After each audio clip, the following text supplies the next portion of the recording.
Jeng jeng jeng kalengela kati kalengela sabalakata kaguyukala la kamwenye kitololo filapo. Zigzag, raconte-nous une histoire. L'éléphant avait perdu son œil dans un ruisseau. Pour le retrouver, il pataugeait. Il pataugeait dans tous les sens, mais il ne pouvait rien voir tant l'eau était devenue trouble. Il cherchait toujours sans rien trouver. Non loin de là, flanqué sur un bout de bois, une petite grenouille observait l'éléphant se débattre dans l'eau.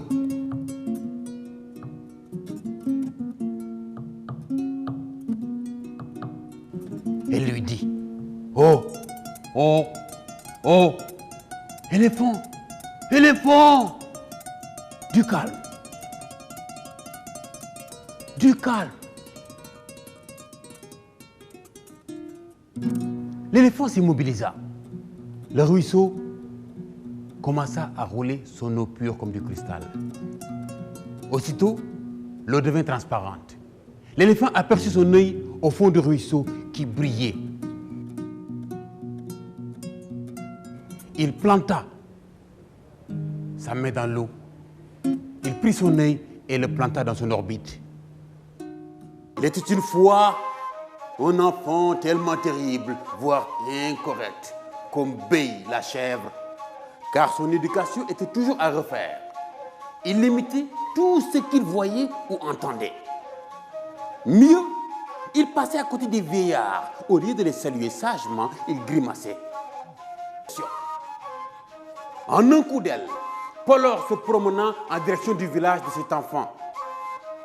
Luc, le lièvre, se demandait bien où est-ce que Polor pouvait aller à cette heure-ci. Polor aperçut l'enfant et commença à chanter, perché sur la branche d'un arbre. Un cheron qui s'appelait Kakoko et qui travaillait près d'une rivière dans la forêt équatoriale.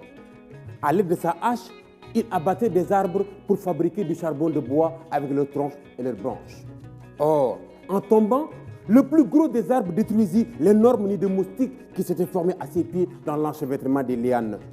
Il s'en échappa, un nuage de moustiques affolés. Ceux-ci réalisèrent vite que le coupable de cette destruction était Kakoko le bûcheron. Tandis par là sa case. Mais le pauvre Kakoko les repoussa négligemment d'un geste méprisant. Car pour lui, affaire de moustiques là, c'est un incident banal. Or, pour les moustiques, la guerre était déclarée. Tenace, il s'installait dans sa case. Un plan B, c'est la nuit. Kakoko est fatigué, mais il ne peut pas dormir. Les moustiques qui, comme chacun... Un jour, Luc le lièvre est venu rendre visite à Boukilienne.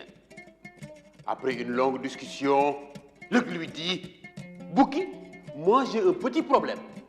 On vient de m'annoncer un baptême et je ne sais comment faire pour y aller car je n'ai pas de cheval. Oh, Luc, toi tu es vraiment réputé pas sérieux du tout. Tout le monde te le reproche. Moi, Bouki, je n'ai rien à me reprocher. Et je peux bien m'attacher et faire de moi ton cheval. Et surtout pas de pitié. Le matin de bonne heure, Bouki, plus pressé que la denrée, elle a trouvé une selle et vient réveiller Luc. Réveille-toi!